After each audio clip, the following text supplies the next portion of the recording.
तो आज की इस वीडियो के अंदर हम आप सभी के साथ में अपनी क्लास 7 साइंस सब्जेक्ट के चैप्टर नंबर 10 के पार्ट 2 को डिस्कस करेंगे। और अगर आपने अभी तक पार्ट 1 की वीडियो को नहीं देखा तो सबसे पहले आप जाओ, उसको देखो, समझो, फिर यहाँ पे आना।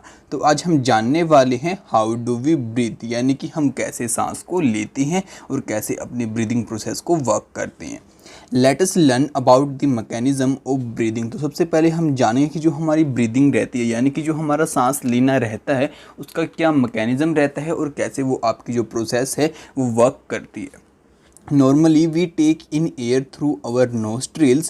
When we inhale air, it passes through our nostrils into the nasal cavity.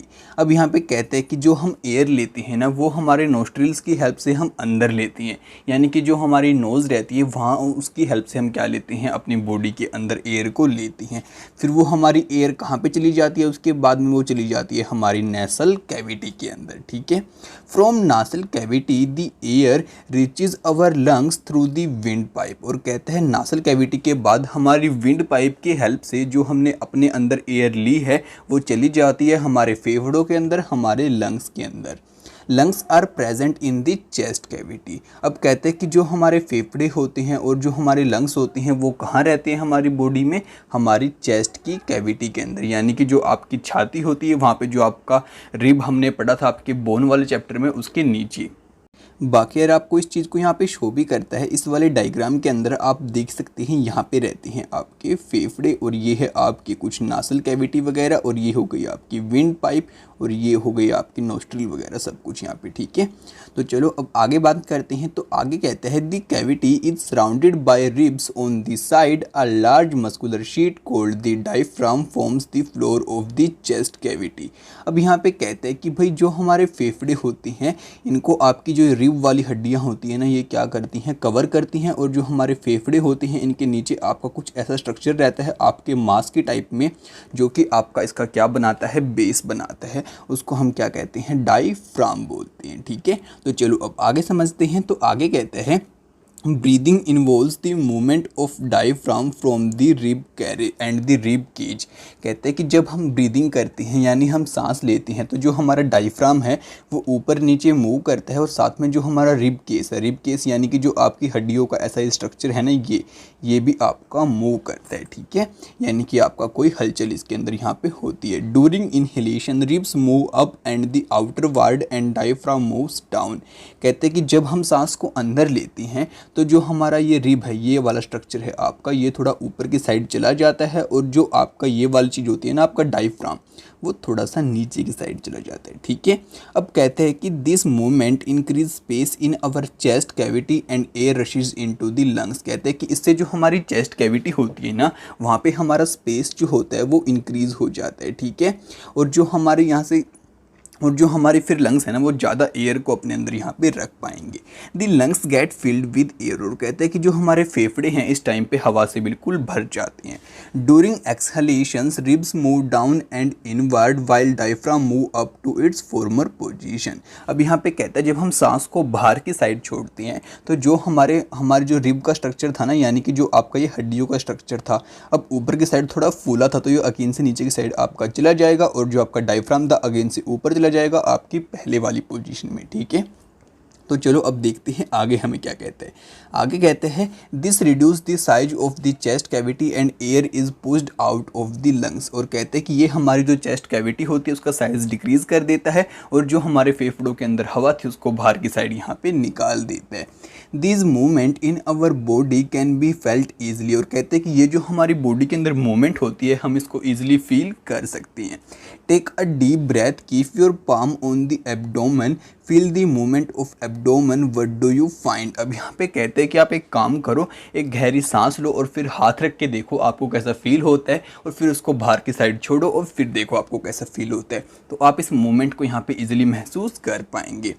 After having learnt that during breathing there are changes in the size of chest cavity, children got involved in the chest expansion competition.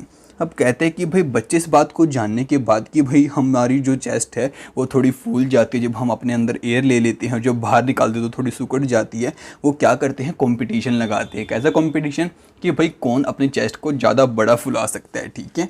Everyone has मैं everyone has boasting that he could expand it maximum। और कहते हैं कि हर कोई यही बात कहते हैं कि भाई मैं इसको ज़्यादा टाइम से और ज़्यादा बड़ा इसको फुला सकता हूँ। How about this activity in the class with your classmates. तो आपका क्या एक्सपीरियंस यहाँ पे रहा आपकी क्लासमेट्स के साथ में, आप मेरे को इस बात को कमेंट करके बता सकते हैं, ठीक है। अब आगे आपको यहीं ये डायग्राम शो करता है और बताता है कि ये वाला जो पार्ट होता है ये होता है आपका फायरनेक्स, उसके बाद ये ट्रैकिया हो गया, फिर ये लंग्स हो गए आपकी, और ये हैं आपकी रिब्स यहाँ पे, ठीक है। और ये आपका अंदर से कुछ इस टाइप के आपके फेफड़े रहते हैं, आप देख सकते हैं। उसके बाद ये हो गई आपकी ओरल कैविटी, ये नासल पैसेज। अब कहता है smoking damage lungs, smoking is also link to cancer, it must be avoided. कहते हैं कि जो कोई भाई सिगरेट वगैरह पीता है या कोई स्मोकिंग वगैरह करता है तो उससे जो हमारे लंग्स हैं वो डैमेज हो जाती हैं और बहुत बार इससे कैंसर भी हो जाती है। तो आपको ऐसा कभी भी नहीं करना चाहिए, और जो करते हैं उनको भी कहना चाहिए अंकल भैया आप इसको छोड़ दो, गंदी बात है। The air around us has various type of unwanted particle. अब कहते हैं कि जो हमारे आसपास हवा है वहाँ पे बहुत सारे हमें अनवांटेड पार्टिकल देखने को मिल जाते हैं, यानी कि वो वाले पार्टिकल जिनकी हमें बिल्कुल भी रिक्वायरमेंट नहीं है, such as smoke, dust, pollens etcetera. जैसे कि भाई आपका धुआं हो गया, धूल मिट्टी हो गई, आपके पोलन्स हो गए, आपके जो फ्लावर के अंदर होते हैं वो। When we inhale the particles get trapped in the hair present in the our nasal cavity। अब कहते हैं कि जब हम सांस लेते हैं तो ऐसे कोई पार्टिकल अगर हमारी नासल कैविटी के अंदर चले जाते हैं, यानी कि हमारे नासल नोस्ट्रिल्स के अंदर चले जाते हैं, तो वहाँ पे आपको पता है कि हमारी नोज़ के अंदर छोटे छोटे हेयर प्रेजेंट होते हैं, तो यार वो इन्हीं के अंदर आपके यहाँ पे अटक जाते हैं। However, sometimes these particles may get past the hair in the tensional cavity. अब यहाँ पे कहते हैं नासल कैविटी। अब यहाँ पे कहते हैं कि भाई बहुत बार क्या हो जाता है कि बाय चांस कोई आपका ये पार्टिकल मानो चला भी गया आपकी जो नासल कैविटी थी वहाँ पे आपके नोस्ट्रिल्स के अंदर से, तो वहाँ पे क्या हो जाएगा, this may irritate the lining of the cavity as a result of which we sneeze. अब विस नीज, अब यहाँ पे कहते हैं, ये थोड़ा इकट्ठा लिख दिया है इन्होंने, कोई बात नहीं, चलो। अब यहाँ पे आपको ये बात कहते हैं कि भाई अगर आप मानो कोई पार्टिकल बाई चांस अंदर की साइड चला भी गया तो क्या होगा कि हमें छींक आना स्टार्ट हो जाएगी। Sneezing expels this foreign particle from the inhaled air and dust free clean air enters our body. और कहते हैं कि हमारी छींक के आने के बाद वो पार्टिकल वहाँ से बाहर निकल जाएगा हमारी नासल कैविटी के अंदर से, और फिर हम अगेन से एक साफ़ सुथरी हवा को लेना स्टार्ट कर देंगे। अब आगे कहता है टेक केयर, आपको ध्यान रखना है, when you sneeze you should cover your nose so that the foreign particles you expel are not inhaled by the other. अब कहते हैं जब कभी भी आप छींक वगैरह आपको आए या फिर आप करो तो भाई अपने माउथ के आ गया तो अपने हैंड्स को डालो, या फिर आप कोई रुमाल वगैरह का भी वहाँ पे यूज़ कर सकते हैं, जिससे कि भाई जो आप पार्टिकल बाहर निकालोगे वो कोई और ना ले ले उसको, ठीक है ना, वो आपका वहीं पे रह जाए। अब बारी आती है हमारी एक्टिविटी 10.4 की, तो देखते हैं क्या ये बात हमें समझाना चाहती है। अब कहता है take a deep breath, measure the size of the chest with a measuring tape and record your observation in table 10.2। कहता है कि आप एक गहरी सांस लो और गहरी सांस लेने के बाद आपकी जो मेजरिंग टेप रहती है उसकी हेल्प से मापो कि जो आपकी चेस्ट है उसका फुलाव कितना है। Major the size of the chest again when you expand and indicate which classmate show the maximum expansion of the chest. और देखो कि भाई सबसे ज़्यादा जो आपका चेस्ट का फुलाव रहता है कौन से क्लासमेट का रहता है आप जब एयर अंदर लेते हो तो। When we understand the mechanism of the breathing by a simple model. तो चलो कहते हैं कि चलो हम अंडरस्टैंड करते हैं हमारा जो मैकेनिज्म रहता है हमारी ब्रीदिंग का एक सिंपल मॉडल की हेल्प से। तो उसके लिए हमारे पास गिवन है एक्टिविटी 10.5। तो यहाँ पे कहते हैं टेक अ वाइट प्लास्टिक बोतल, remove the bottom, get a Y shaped glass और a plastic tube, make a hole in the lid so that the tube may pass through it, to fork end of the tube fixed to deflated balloons, introduce the tube into the bottle as shown in the figure. Now cap the bottle, seal it, make it airtight. To open the base of the bottle, tie a thin rubber or a plastic sheet using a large rubber band। अब यहाँ पे basically आपको क्या कहते हैं कि भाई आपको क्या ज़रूरत होगी, आपको एक बोतल लेनी। चलो भाई हमने ये बोतल ले ली, ठीक है, ये हो गई आपकी कुछ इस टाइप की बोतल। अब आपको जो इसका नीचे वाला एंड है इसको यहाँ पे काट देना है, तो ठीक है हमने काट दिया, तो अब बच गई हमारी बोतल कुछ इस टाइप की। तो ये आ गई हमारी बोतल, हाँ अब इसका जो ये ऊपर की कैप होती है इसको आपको यहाँ पे रिमूव करना है और जो कैप के अंदर से आपको कुछ इस प्रकार से अपनी एक पाइप को पास आउट करा लेना है। तो मानो ये थी आपकी कैप और ये कर लिया आपने पाइप को पास आउट। और जो ये पाइप लोगे ये कुछ इस टाइप की आपकी यानी इस शेप की होनी चाहिए, वाई शेप की। अब इन दोनों के ऊपर आपको बलून्स आपके बांध देने हैं और फिर जो आपका ये ढक्कन है इसको इसके ऊपर ऐसे बंद कर देना है बोतल के ऊपर, ठीक है। 1 मिनट, जैसे ये आ गई आपकी पाइप और यहाँ पे वाई शेप, यहाँ पे आपके बलून्स और यहाँ पे आपने बिल्कुल टाइटली बंद कर दिया और नीचे का आपका यहाँ पे नहीं है तो यहाँ पे आपको बलून्स क्या कर, एक बलून को जैसे काट के यहाँ पे बांध देना है बिल्कुल टाइटली आपकी रबड़ की हेल्प से। फिर वो आपको कुछ ऐसा यहाँ पे दिखाई देगा, मे बी उसका डायग्राम आपको गिवन होगा, एक बार चेक कर दे, ये रहा डायग्राम, ठीक है। तो कुछ ऐसा आपको यहाँ पे कर देना है बेसिकली, ठीक है। उसके बाद देखते हैं क्या कुछ हमें सीखने को यहाँ पे मिलने वाला है, ठीक है। तो अब आगे कहता है to understand the expansion of the lungs pull the rubber sheet from the base downward and watch the balloon. आपको क्या करना है भाई, आपकी जो एक्सपेंशन रहती है उसको समझने के लिए जो आपने नीचे की साइड रबर बांधी थी ना उसको नीचे की साइड आपको क्या करो, पुल करो, खींच के देखो। तो जो आपके बलून्स होंगे उनके साथ में क्या चेंज यहाँ पे आता है उसको नोटिस करो। Next push the rubber sheet up and observe the balloons, did you see any change in the balloon. उसके बाद क्या करो, इसको ऊपर की साइड पुश करो जो आपने नीचे बलून बांधा है और फिर देखो जो आपके अंदर की साइड में 2-2 बलून हैं उनके साथ में क्या चीज़ यहाँ पे होती है, ठीक है। तो आपको यहाँ पे इन चीज़ों को नोटिस करना है। बाकी आपको इस चीज़ को यहाँ पे दिखाता भी है कि भाई जो आपको मैंने बताया था ना थोड़ी देर पहले कि भाई आप जब ज़्यादा सांसें लेते हो, मतलब कि आप एक गहरी सांस लोगे और बहुत ज़्यादा हवा अंदर लोगे तो आपके लंग्स कुछ इस तरह से आपके यहाँ पे फूल जाएंगे। जबकि अगर आप अपनी सांस को बाहर निकाल दोगे तो वो सिकुड़ जाएंगे और यहाँ पे देखो जो आपका डायफ्राम है बाहर की साइड निकला हुआ है, यानी थोड़ा सा पोर्सन ऐसे निकला हुआ है, जबकि यहाँ पे बिल्कुल ऊपर की साइड जा चुका है। और यहाँ पे देखो आपके जो यहाँ पे फेफड़े थे अंदर की साइड जा चुके हैं और यहाँ पे बिल्कुल बाहर की साइड आने को हो रखे हैं, ठीक है। तो चलो अब आगे चलते हैं और आगे आपको यहाँ पे दिखा रहा है ऐसे आपको अपने चेस्ट को अपनी क्लास के अंदर माप लेना है। What do the balloons in this model represent. अब यहाँ पे कहते हैं कि जो हमने पीछे अभी अभी मॉडल स्टडी किया है वहाँ पे जो आपके बलून्स है वो आपको क्या बात बताते हैं। तो यार जो आपके बलून्स है बेसिकली वो यहाँ पे आपके लंग्स को रिप्रेजेंट कर रहे हैं। Why does the rubber sheet what does the rubber sheet represent, और जो आपकी रबर शीट है वो क्या रिप्रेजेंट कर रही है। तो यार वो रिप्रेजेंट कर रही है कि भाई जो आप एयर ले रहे हो अंदर की साइड में, ठीक है, उसको।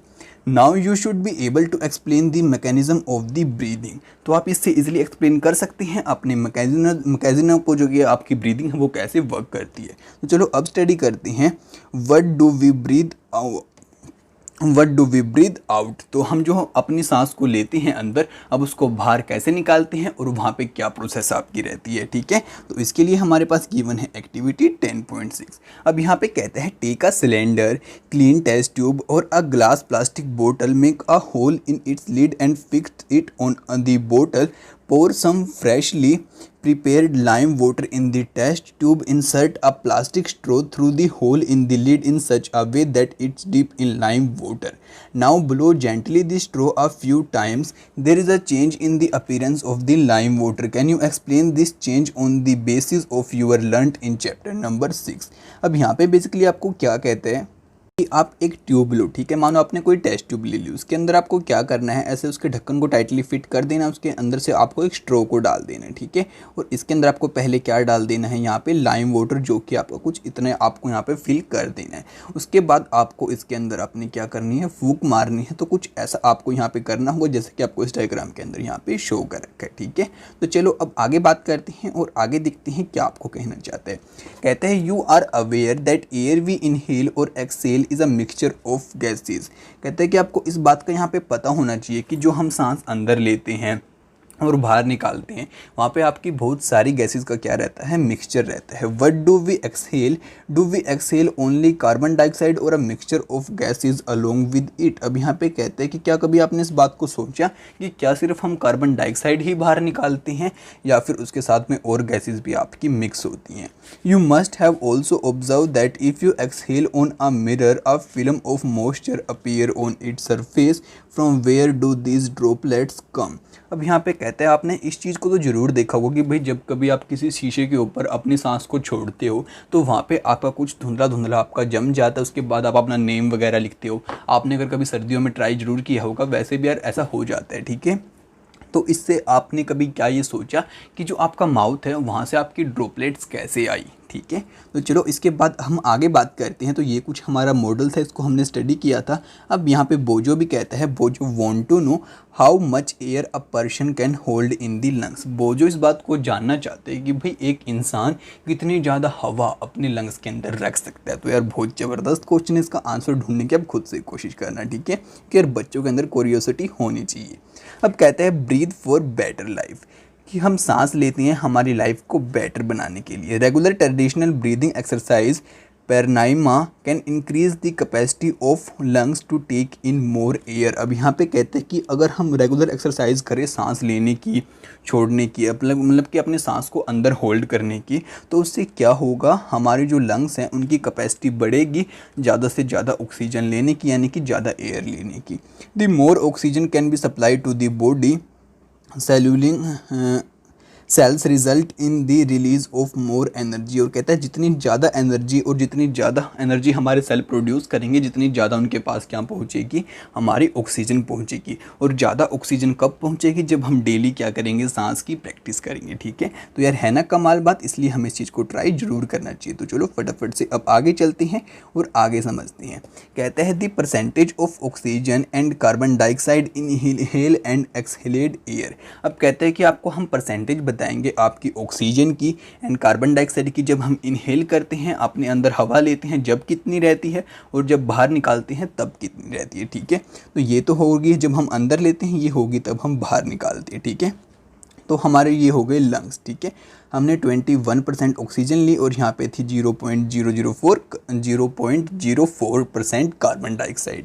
अब यहाँ पे जब हमने निकाली तो वहाँ पे कितनी थी हमारी, 4.4% तो थी आपकी कार्बन डाइऑक्साइड और बाकी 16.4 क्या थी, आपकी ऑक्सीजन थी, ठीक है। तो यार ये भी है ना इंटरेस्टिंग बात, तो कोई ये नहीं कह सकता कि हम सिर्फ कार्बन डाइऑक्साइड ही छोड़ते हैं, कि हम मिक्सचर छोड़ते हैं वहाँ पे भी आपकी गैसेस का, ठीक है। तो चलो फटाफट से अब आगे चलते हैं। तो आगे कहते हैं ब्रीदिंग इन अदर एनिमल्स। तो अब हम स्टडी करेंगे और बहुत सारे एनिमल्स को कि वो कैसे सांस लेते हैं और उनके अंदर कौन सी प्रोसेस यहाँ पे वर्क करती है, ठीक है। अब बोलता है animals such as elephant, lion, cow, goat, frog, lizard, snake, bird have lungs in their chest cavity like the human beings.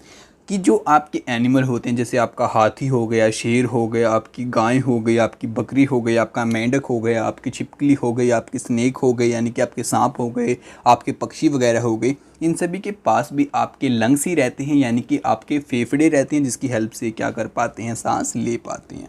How do other organisms breathe. तो चलो और ऑर्गेनिजम्स की बात करती हैं कि वो कैसे सांस लेती हैं। Do they also have lungs like those of the human beings, let us find out.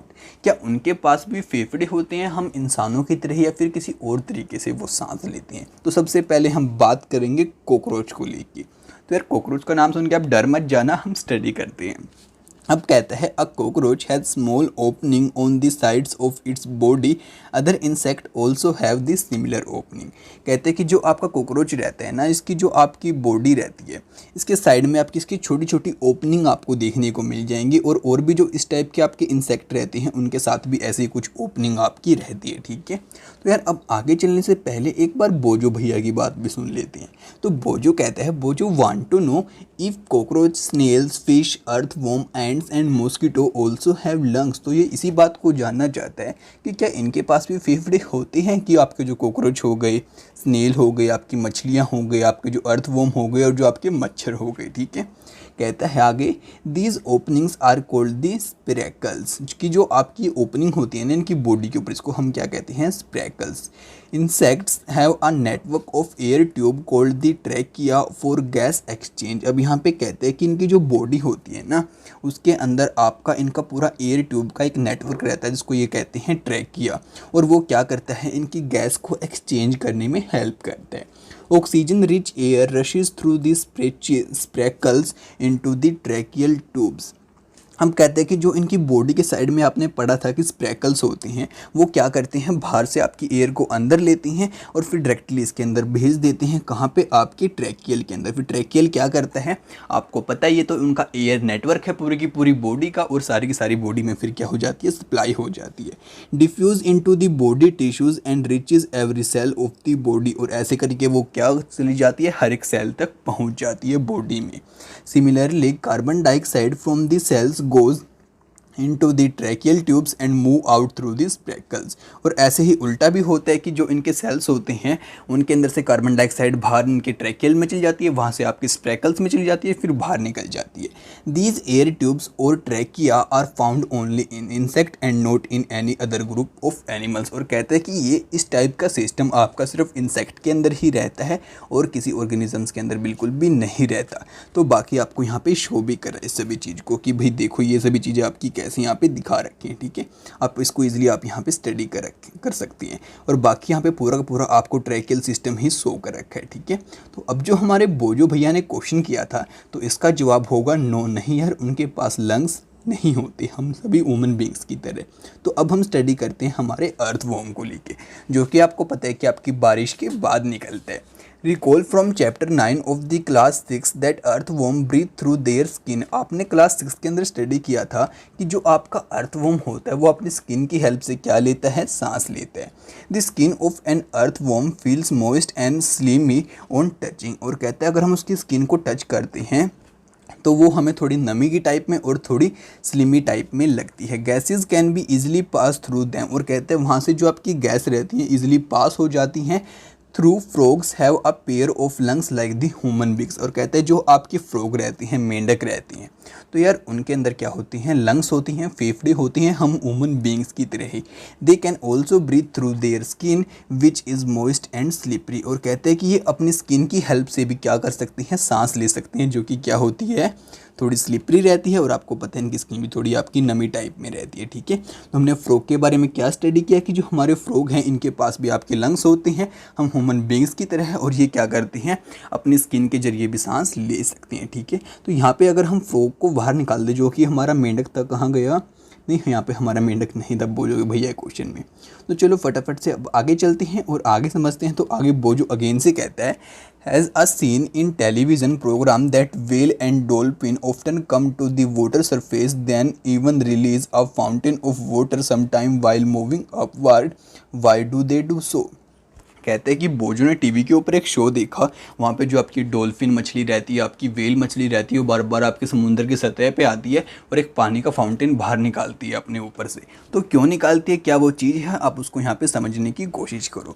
तो अब हम बात करते हैं हमारे 10.6 टॉपिक के अंदर, जो कहता है ब्रीदिंग अंडर वाटर, यानी कि आपके पानी के नीचे सांस कैसे लिया जाता है। तो यार बहुत अच्छा टॉपिक है, तो चलो फटाफट से इसको भी स्टडी कर लेते हैं। अब कहता है, can we breathe and survive in water. क्या जो हम लोग हैं हम पानी के नीचे सांस ले सकते हैं और क्या वहाँ पे सर्वाइव कर सकते हैं। There are many organisms which live in the water, how do they breathe under water. और आपको इस बात का भी पता है कि भाई बहुत सारे हमारे ऐसे ऑर्गेनिजम्स हैं जो कि पानी के नीचे रहते भी हैं और सांस भी लेते हैं, तो वो ऐसा कैसे कर पाते हैं। You have studied in class 6 that the gills in the fish help them to use oxygen dissolved in the water। कहते हैं कि आपकी जो क्लास 6 थी वहाँ पे आपने स्टडी किया था कि जो आपकी मछलियाँ हैं उनके पास आपकी गिल्स होती हैं और इन्हीं का वो यूज़ करती हैं सांस को लेने के लिए। Gills are projection of the skin, you have wondered how gills help in breathing. अब जो आपकी गिल्स रहती हैं वो आपकी स्किन का थोड़ा प्रोजेक्शन टाइप में यहाँ पे रहता है और कहता है चलो अब हम जानते हैं कि आप इस बात को जाके यहाँ पे हैरानी भी मानोगे कि जो आपकी गिल्स होती हैं कैसे यहाँ पे वर्क करती हैं और कैसे उनको सांस लेने में उनकी हेल्प करती है। कहता है gills are well supplied with blood vessels for exchange of gases. कि जो आपकी गिल्स होती है ना वहाँ पे आपके जो ब्लड वेसल्स होते हैं वो बहुत ज़्यादा मात्रा में आपके ब्लड को सप्लाई करते रहते हैं और वही आपकी हेल्प करता है यहाँ पे गैसेस को एक्सचेंज करने के अंदर, ठीक है।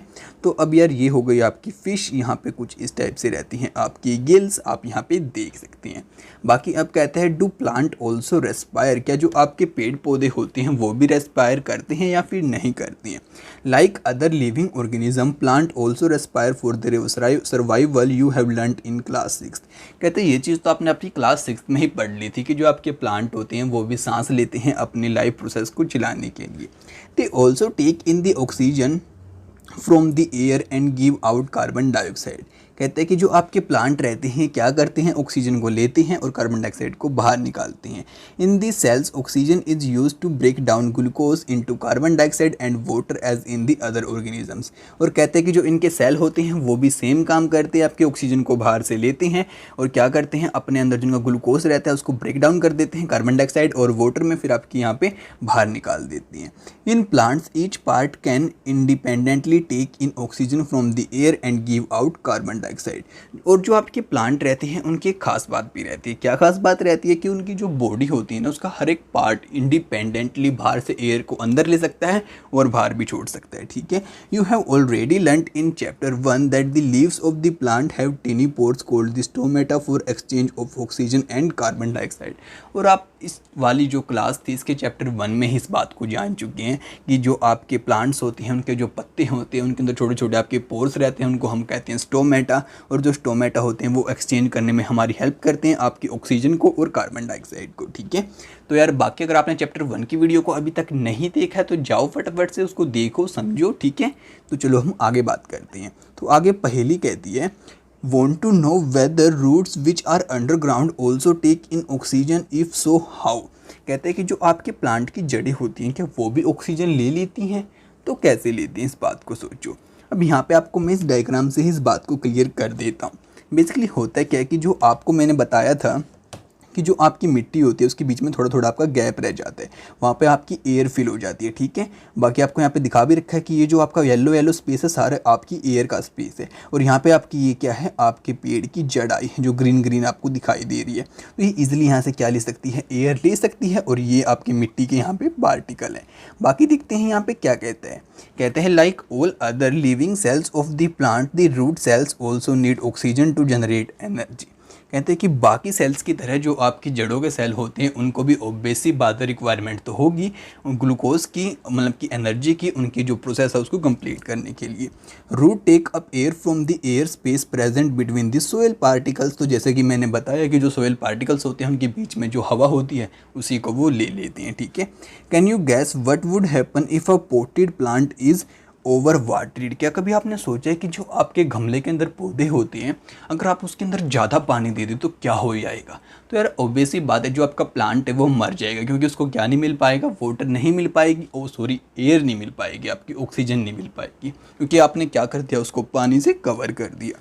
In this chapter you have learned that respiration is a vital biological process. कहते हैं कि इस चैप्टर के अंदर आपने इस बात को जाना कि जो आपकी रेस्पिरेशन होती है वो बहुत ज़रूरी आपकी एक बायोलॉजिकल प्रोसेस होती है, यानी कि आपकी जो हमारे लिविंग ऑर्गेनिजम्स होते हैं इनके अंदर प्रोसेस रहती है। All living organisms needed to respire to get energy needed for their survival. और जितने भी हमारे लिविंग ऑर्गेनिजम्स रहती हैं उन सभी को क्या होती है, एनर्जी की ज़रूरत होती है सर्वाइव करने के लिए, ज़िंदा रहने के लिए। और वो कैसे कर पाते हैं एनर्जी को, वो आप यहाँ पे समझ चुके हैं। तो इसी के साथ अपने चैप्टर को यहाँ पे एंड करते हैं और कंप्लीट करते हैं। अब नेक्स्ट चैप्टर की वीडियो भी आप सभी को बहुत जल्दी देखने को मिल जाएगी, तो उसको सबसे पहले देखने के लिए हमारे चैनल को सब्सक्राइब करना बिल्कुल भी मत भूलना और इस वीडियो को अपने दोस्तों के साथ में शेयर जरूर से कर देना, जैसे कि यार वो भी घर बैठे बैठे स्टडी कर पाएँ। तो आपसे मिलते हैं नेक्स्ट वीडियो में जल्दी। तब तक के लिए दोस्तों इस वीडियो को लाइक करें, शेयर करें और यार आप सभी खुश रहें। तो यार बाय बाय।